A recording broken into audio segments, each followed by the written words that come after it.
ნეპტუნი, რომელიც მზიდან დაშორების მიხედვით რიგით მერვე პლანეტაა, ცნობილია თავისი ღრმა ლურჯი ფერით, ძლიერი ქარებითა და უკიდურესად ცივი გარემოთი. ეს პლანეტა 1846 წლის 23 სექტემბერს აღმოაჩინეს. მისი არსებობა ჯერ მათემატიკურად იწინასწარმეტყველეს, რადგან მეცნიერებმა შეამჩნიეს, რომ ურანი რაღაც ობიექტის სიახლოვეს უცნაურად მოძრაობდა. ნეპტუნი ოფიციალურად აღმოაჩინა იოჰან გოტფრიდ გალემ, რომელმაც ტელესკოპით პირველად დაინახა ეს პლანეტა.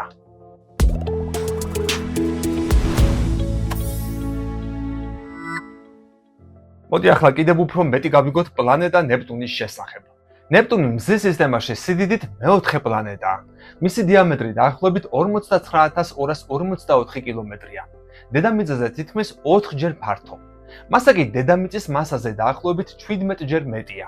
საშუალოდ ნეპტუნი დედამიწიდან დაახლოებით 4.3 მილიარდი კილომეტრითაა დაშორებული.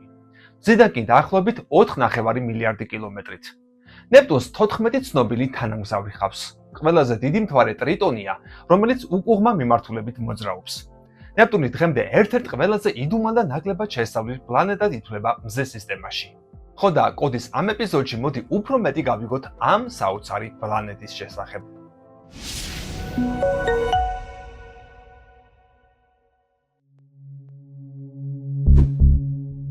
ნეპტუნის შიგნით დიდი საიდუმლო იმალება. ეს მბზინავი ლურჯი სფერო, რომელიც ჩვენი მზის სისტემის კიდეზე მდებარეობს, ისეთი გაყინული და მშვიდი სულაც არ არის, როგორც შეიძლება გეგონოთ.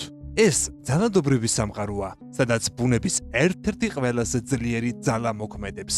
ისეთი, რომლის სრულად წარმოდგენაც ადამიანის გონებისათვის თითქმის შეუძლებელია. ნეპტუნი მზიდან ყველაზე შორეული პლანეტაა. სწორედ ამიტომ ის ერთ-ერთია იმ ორი სამყაროდან, რომელთა შესახებაც ყველაზე ნაკლები ვიცით. ყინულოვანი გიგანტების სამეფო. ურანთან ერთად ნეპტუნი კოსმოსის იმ რეგიონში მდებარეობს, რომელიც კაცობრიობის მთელი კოსმოსური ისტორიის განმავლობაში მხოლოდ ერთმა ზონდმა გამოიკვლია, Voyager 2-მა, და რაც მან აღმოაჩინა, მართლაც გასაოცარი იყო. მაგრამ იქამდე მისაღწევად Voyager 2-ს პლანეტების განსაკუთრებული განლაგების გამოყენება დასჭირდა. იშვიათი მოვლენა, რომელიც მხოლოდ ყოველ 200 წელიწადში ერთხელ ხდება. ზონდი ერთი გაზური გიგანტიდან მეორეზე ხდებოდა, სანამ საბოლოოდ მზის სისტემის ყველაზე შორეულ საზღვარს მიაღწევდა. კოსმოსის ამ სიღრმეში ნეპტუნი მზიდან დაახლოებით 4.5 მილიარდი კილომეტრითაა დაშორებული. ეს იმდენად დიდი რიცხვია, რომ მისი ბოლომდე გააზრება რთულია. მაგალითად, თუ იუპიტერზე ვიფიქრებთ, რომელიც მეხუთე პლანეტაა, ნეპტუნი მასზე უბრალოდ 2-ჯერ ან 3-ჯერ უფრო შორს არ მდებარეობს. ნეპტუნი მზიდან იუპიტერზე 5-ჯერ უფრო შორსაა. ამიტომაც ვერ ვხედავთ მას შეუიარაღებელი თვალით. კაცობრიობის ისტორიის უდიდესი ნაწილის განმავლობაში საერთოდ არც კი ვიცოდით, რომ ის არსებობდა. ეს კაშკაშა ლურჯი პლანეტა, რომელიც დედამიწაზე 4-ჯერ დიდია, ოფიციალურად მხოლოდ 1846 წელს აღმოაჩინეს. და ისიც ტელესკოპით კი არა, მათემატიკით. ურანის აღმოჩენამ ასტრონომები დააფიქრა, რომ ბნელ კოსმოსში კიდევ რაღაც უნდა იმალებოდეს, რადგან ურანი მზის გარშემო ძალიან უცნაურად მოძრაობდა. თითქოს რაღაც უხილავი ძალა ეკაჩებოდა და მზისგან დაშორებას აიძულებდა. ასტრონომმა და მათემატიკოსმა ურბენ ლევერიემ ფიზიკის დახმარებით გამოთვალა, სად შეიძლებოდა ეს უხილავი ძალა ყოფილიყო. საბოლოოდ, როდესაც ძლიერი ტელესკოპი იმ წერტილისკენ მიმართეს, პირველად დაინახეს ნეპტუნი. რადგან ყინულოვანი გიგანტები ძალიან შორეული და მკრთალი ობიექტებია, მეცნიერებას მათ შესახებ დიდხანს თითქმის არაფრის თქმა არ შეეძლო. გარდა იმისა, რომ ისინი ძალიან შორს იყვნენ და შესაბამისად ძალიან ცივებიც. მხოლოდ 1980-იანი წლების ბოლოს, როდესაც NASA-ს Voyager 2 მზის სისტემის თავისი გრანდიოზული მოგზაურობის ბოლო ეტაპზე ამ რეგიონში შევიდა, გავიგეთ სინამდვილეში რას წარმოადგენდნენ ეს პლანეტები. დღეს თითქმის ყველაფერი, რაც ნეპტუნისა და ურანის შესახებ ვიცით, სწორედ ამ მისიიდან მოდის. და ურანზეც უნდა ვისაუბრო მოკლედ, რადგან ის ძალიან კარგად გვაჩვენებს, რამდენად უცნაური და იდუმალია ნეპტუნი. როდესაც Voyager 2 კოსმოსში 10 წლიანი მოგზაურობის შემდეგ ურანს მიუახლოვდა, ეს ისტორიული მომენტი იყო იუპიტერისა და სატურნისგან განსხვავებით, რომლებიც საუკუნეების განმავლობაში ტელესკოპებით კარგად ჰქონდათ შესწავლილი. ადამიანებმა საერთოდ არ იცოდნენ, როგორ გამოიყურებოდა ურანი და რაც ზონდმა დაინახა, უცნაურად უძრავი სამყარო იყო. მკრთალი ფერი ჰქონდა, ზედაპირი იდეალურად გლუვი და სრულიად უძრავი ჩანდა. თითქოს ურანზე საერთოდ არაფერი ხდებოდა. ამის მიუხედავად ეს მაინც საოცარი აღმოჩენა იყო. თუმცა მეცნიერებს გაუჩნდათ განცდა, რომ მზის სისტემის ყველაზე საინტერესო ნაწილი ალბათ სატურნთან მთავრდებოდა. მაგრამ 3 წლის შემდეგ, როდესაც Voyager 2 ნეპტუნს მიუახლოვდა, ყველაფერი შეიცვალა. ნიშნულოვანია გვახსოვდეს, რომ ამ ზონს საკმაოდ მცირე, დაბალი ტექნოლოგიის ინსტრუმენტები ჰქონდა. ის დიდი ხნის წინ აშენდა და მთავარი პრიორიტეტი გამძლეობა იყო.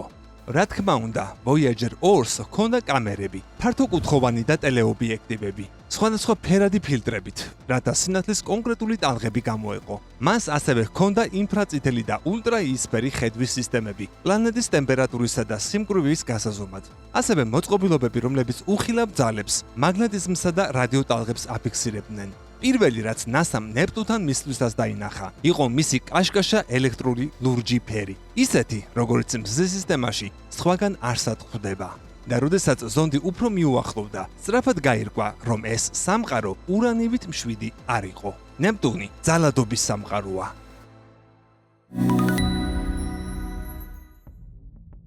მის ზედაპირზე ქარის სიჩქარე მზის სისტემაში ყველაზე მაღალია.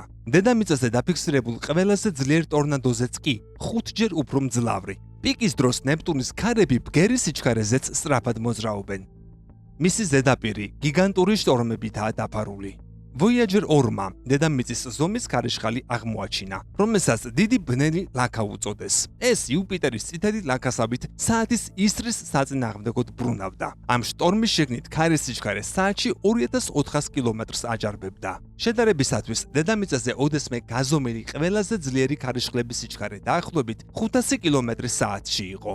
ამ ყველაფრის დანახვა შესაძლებელი გახდა წარმოუდგენლად ახლო გადაფრენის წყალობით. Voyager 2 ნეპტუნის ზედაპირს მხოლოდ 5000 კილომეტრამდე მიუახლოვდა. ეს ყველაზე ახლო მანძილი იყო, რაც ზონდს თავისი მისიის განმავლობაში რომელიმე პლანეტასთან ჰქონია. ამ კვლევამ მეცნიერებს საშუალება მისცა, წარმოდგენა შეექმნათ იმაზე, თუ რა შეიძლება იმალებოდეს ნეპტუნის ზედაპირის ქვეშ. და სწორედ აქ იწყება მთავარი საიდუმლო. ჩვენ ვიცით, რომ ღრუბლების ქვეშ რაღაც ძალიან ძლიერი უნდა არსებობდეს, ძალა, რომელიც ამ ქაოსს ამოძრავებს. ქარი ყველაზე მარტივად რომ ვთქვა, ცხელი და ცივი ჰაერის შერევის შედეგად ჩნდება. რაც უფრო დიდია ტემპერატურის განსხვავება, მით უფრო ძლიერია ქარი. და თუ ნეპტუნზე ასეთი ძლიერი ქარები არსებობს, ეს იმას ნიშნავს, რომ იქ სითბოს ძალიან ძლიერი წყაროც უნდა იყოს. ეს წყარო მზე არ არის.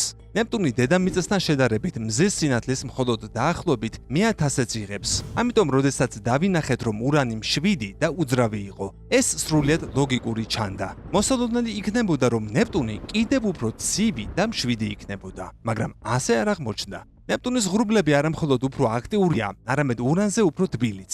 განსხვავება დიდი არ არის. დაახლოებით -214 გრადუს ცელსიუსი ნეპტუნზე და -224 გრადუს ცელსიუსი ურანზე. დაახლოებით 10 გრადუსიანი სხვაობით. მაგრამ თუ გავითვალისწინებთ, რომ ნეპტუნი მზიდან 50%-ით უფრო შორს მდებარეობს, ეს ნიშნავს, რომ იქ წარმოუდგენლად დიდი სითბო უნდა იქმნებოდეს, რომ მხოლოდ -10 გრადუსიანი სხვაობაა. ამ სითბოს წყაროს საპოვნელად ნეპტუნის შიგნით უნდა ჩავიხედოთ. პირველი, რასაც შევამჩნევთ, არის ის, რომ იქ ყველაფერი ძალიან მკვრივია. რა თქმა უნდა, ნეპტუნი ისეთი მკვრივი არ არის, როგორც დედამიწის მსგავსი ქანოვანი პლანეტები, მაგრამ გარემზის სისტემის სხვა გიგანტურ პლანეტებთან შედარებით, მას ყველაზე მაღალი სიმკვრივე აქვს. და ეს ნიშნულოვანია, რადგან სიმკვრივე წნევას ნიშნავს. პლანეტის ზედაფენაში სქელი ღრუბლებია, წყალბადის, ჰელიუმისა და მეთანისგან შემდგარი. სწორედ მეთანი აძლევს ნეპტუნს ამ ბზინამ ლურჯ ფერს, რადგან ის მზის წითელ სინათლეს შთანთქავს და ძირითადად ლურჯს ირეკლავს. ღრუბლების ქვემოთ კი მდებარეობს წყლის, ამიაკისა და მეთანის სქელი მანტია, ერთგვარი ყინულოვანი, ნახევრად თხევადი მასა, რომელიც პლანეტის შიდა ნაწილის დიდ ნაწილს ფარავს. ხოლო ცენტრში ქვისა და ლითონის მყარი ბირთვია, დაახლოებით დედამიწის ზომის, მაგრამ 50%-ით მძიმე. ამ უზარმაზარი ბირთვის გრავიტაცია მანტიის მასალას უზარმაზარი ძალით აწვება და ცხელი, მკვრივი სუპის მსგავს მდგომარეობაში აქცევს. რაც უფრო ახლოს მივდივართ ბირთვთან, წნევა მით უფრო იზრდება. სანამ საბოლოოდ რაღაც წარმოუდგენელი არ ხდება. ჩვენ ვიცით, რომ ნეპტუნი დიდი რაოდენობით მეთანს შეიცავს, ხოლო მეთანი ნახშირბადითაა მდიდარი. ასევე ვიცით, რომ საკმარისად მაღალი წნევის პირობებში ნახშირბადი კრისტალიზაციას იწყებს. ამ კრისტალებს ჩვენ ბრილიანტებს ვუწოდებთ. სწორედ ამიტომ მეცნიერები ფიქრობენ, რომ ნეპტუნის მანტიის სიღრმეში, სადაც ატმოსფერული წნევა დედამიწისაზე 7 მილიონჯერ ძლიერია, მეთანი მყარ ბრილიანტებად იკუმშება. შემდეგ ეს ახლად წარმოქმნილი კრისტალები წვიმასავით ეშვებიან პლანეტის სიღრმისკენ, სანამ ისეთ მკვრივ სითხეს არ მიაღწევენ, სადაც ბრილიანტის ნატეხებიც კი აისბერგებივით ტივტივებენ. მეცნიერების აზრით, სწორედ ამ მყარი ნახშირბადის მოძრაობა წარმოქმნის ხანხუნს ნეპტუნის შიგნით. ხანხუნი სითბოს წარმოქმნის. ეს სითბო კი საბოლოოდ ატმოსფეროში ადის, სადაც კოსმოსის გაყინულ ვაკუუმს ხვდება და ზედაპირზე მდებარე მეთანის ღრუბლებს იმ მრისხანე ქარიშხლებად აქცევს, რომლებიც Voyager 2-მა 10 წლეულების წინ გადაიღო. რა თქმა უნდა, ეს მხოლოდ თეორიაა და საკმაოდ შეზღუდულ დაკვირვებებს ეფუძნება, მაგრამ ნამდვილად საოცარი თეორიაა. შესაძლოა მსგავსი ბრილიანტის წვიმა ურანზეც მიმდინარეობდეს, უბრალოდ ბევრად ნაკლებად აქტიური ფორმით, რის გამოც იქ ნაკლები სითბო წარმოიქმნება.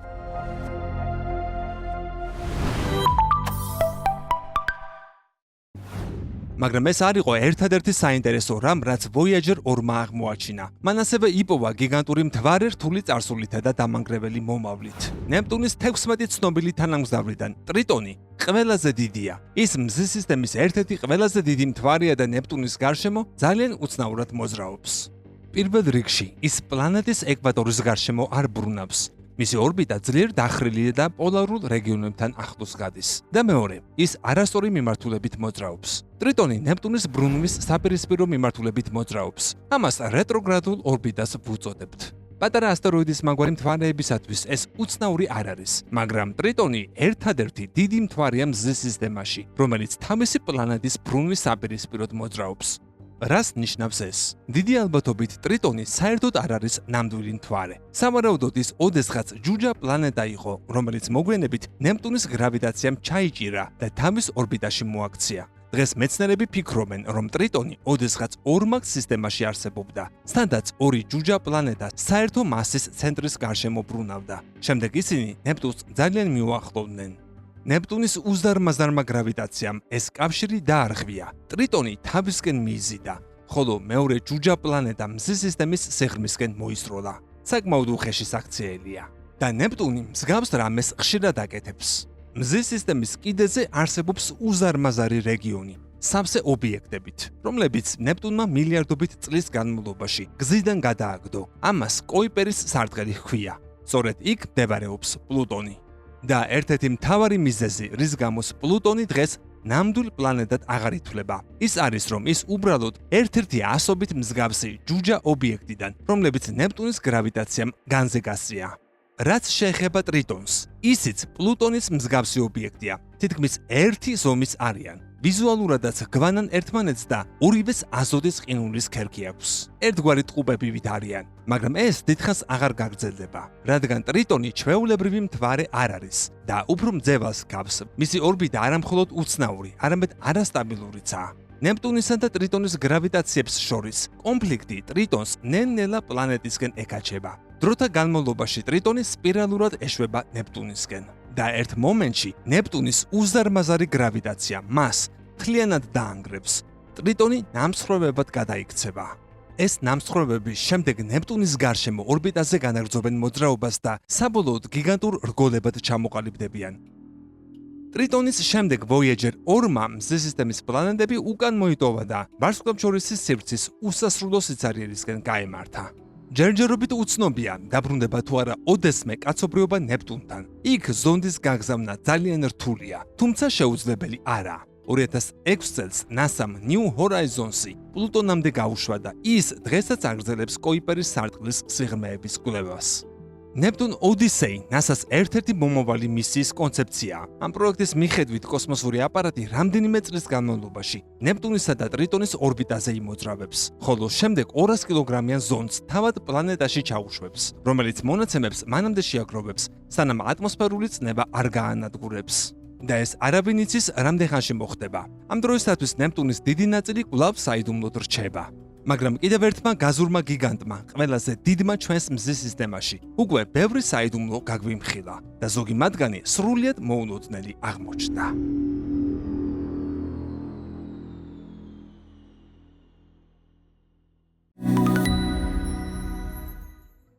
ამდენად, ნეპტუნი მეცნიერებისათვის ერთ-ერთი ყველაზე საინტერესო პლანეტაა, რადგან ის ჯერ ძალიან ცუდად არის შესწავლილი. NASA და სხვა კოსმოსური სააგენტოები უკვე წლებია განიხილავენ ნეპტუნის ახალი მისიის იდეებს. ყველაზე ცნობილი კონცეფციაა, როგორც უკვე ვახსენე, ნეპტუნ ოდისეი, ორბიტერი, რომელიც ნეპტუნსა და ტრიტონს დეტალურად შეისწავლის. განიხილება ატმოსფეროში სპეციალური ზონდის გაგზავნას, რომელიც ღრუბლებში ჩაიძირება და მონაცემებს გამოგზავნის.